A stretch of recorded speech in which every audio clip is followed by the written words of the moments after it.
Cela s'annonce comme l'événement du mois, sinon de la fin d'année à Angers. Un mois après leur découverte, les sarcophages de la place du ralliement vont finalement être ouverts. La date de l'opération est désormais connue, cela se fera jeudi prochain dans la journée. Depuis le démarrage des fouilles, les abords du chantier ne désemplissent pas. Les demandes affluent auprès de la mairie et d'Angers Loire Tourisme pour connaître les modalités de l'opération. Ce que l'on peut dire d'ores et déjà, c'est que l'ouverture aura lieu en public avec un dispositif de sécurité très important. Les salariés sont complètement, je dirais, ahuris, quoi. 3 semaines après la fin de la grève qui avait paralysé les fonderies de Lotion, c'est un nouveau coup dur pour les 91 salariés. Hier, la direction de l'entreprise des Ponts de Cé a en effet annoncé qu'elle allait demander la cessation de paiement au tribunal de commerce de Paris. Une décision que la direction aurait fait passer sur le dos de la grève, mais pour les salariés, cette issue était préméditée. Ils ont tout préparé depuis plusieurs mois parce qu'il n'y a eu aucun investissement depuis qu'ils ont acheté en novembre 2007. Donc ils ont acheté cette entreprise de 100 000 €, aucun investissement depuis, aucune recherche commerciale, donc résultat il est là aujourd'hui. Les salariés ont aussi appris que le client principal Volkswagen se désengageait.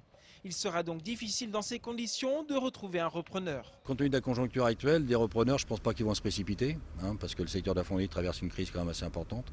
Donc aujourd'hui, je ne pense pas qu'il y aura des repreneurs. Si la cessation d'activité est confirmée en fin de semaine, les salariés des fonderies pourraient décider de ne pas poursuivre le travail. Certains y verront sans doute un signe des temps. La 9e édition du Carrefour de l'Emploi organisée ce mardi à Angers par les AG, l'école supérieure et d'application du génie, a battu ses records de fréquentation. Vers 15h30, ils étaient en effet déjà 2300 à avoir déambulé dans les allées des Greniers Saint-Jean, soit l'équivalent du total global de l'an dernier. Et pour les accueillir, une soixantaine d'exposants étaient présents sur place, malgré un contexte économique morose. Les exposants présents n'ont pas de problème particulier en ce moment, puisqu'ils ont tous des besoins en recrutement. C'est la raison majeure de leur présence ici. Parmi les exposants, beaucoup représentaient cependant le secteur public, comme la gendarmerie, la police ou bien encore les pompiers. Et apparemment, ces métiers suscitent des vocations. J'ai regardé dans la branche qui m'intéressait, la gendarmerie, et j'y suis allée directement. Je pense rechercher dans la justice, le maintien de l'ordre et la gendarmerie, l'armée et comme ici l'administration pénitentiaire. Restent les secteurs qui sont actuellement au cœur de la tourmente, mais même chez les banquiers, on trouve encore des débouchés, à condition cependant de vouloir devenir commercial. Dans le secteur d'activité, sur la filière commerciale, oui, tout à fait, avec la possibilité donc d'évoluer soit vers l'expertise, soit vers le management.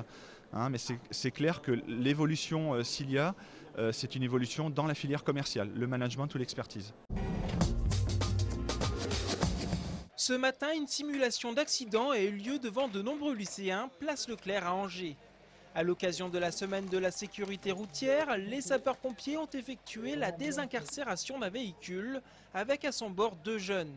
Une situation que les secours rencontrent malheureusement trop souvent. Les jeunes, c'est la première fois qu'ils prennent la voiture, donc ils sont un peu tout fous, faut les sensibiliser, c'est un peu de la prévention et que ce soit des jeunes qui leur disent de faire attention, c'est peut-être mieux perçu par les élèves.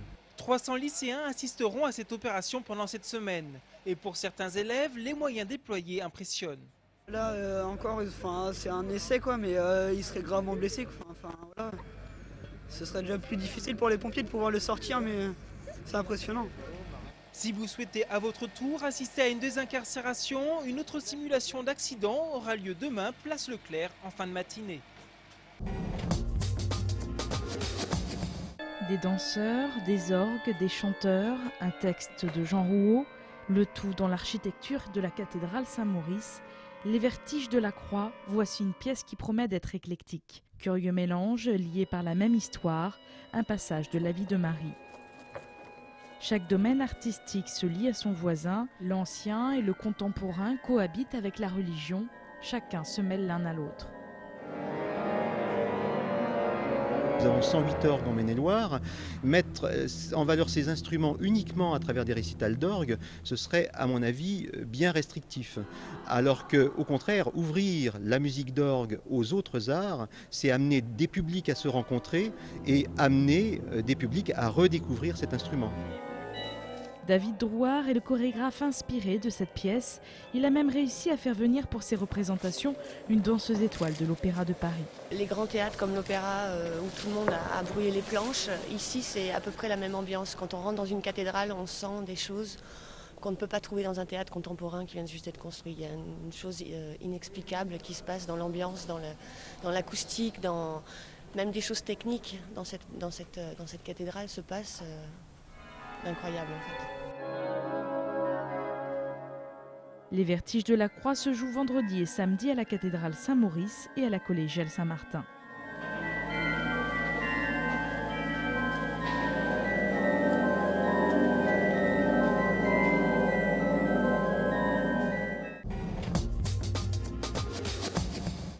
La bibliothèque Toussaint fêtait en fanfare samedi ses 30 ans, l'occasion d'inviter les usagers à partager des gâteaux. L'occasion aussi de faire le point. Chaque année, les 25 000 inscrits des 10 bibliothèques d'Angers empruntent 900 000 livres, de quoi garder espoir en l'avenir de la lecture. On se rend compte qu'il y a une évolution des pratiques, on se rend compte que les lecteurs, certes, continuent à emprunter, mais aussi aiment venir dans les bibliothèques pour y passer du temps, pour y passer un peu plus de temps qu'avant et pour se détendre, pour être un peu hors du monde, pour lire des revues, beaucoup de revues, lire des BD, se poser.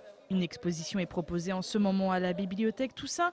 À noter que le réseau des bibliothèques d'Angers possède 180 000 volumes, dont la Bible de Saint-Aubin.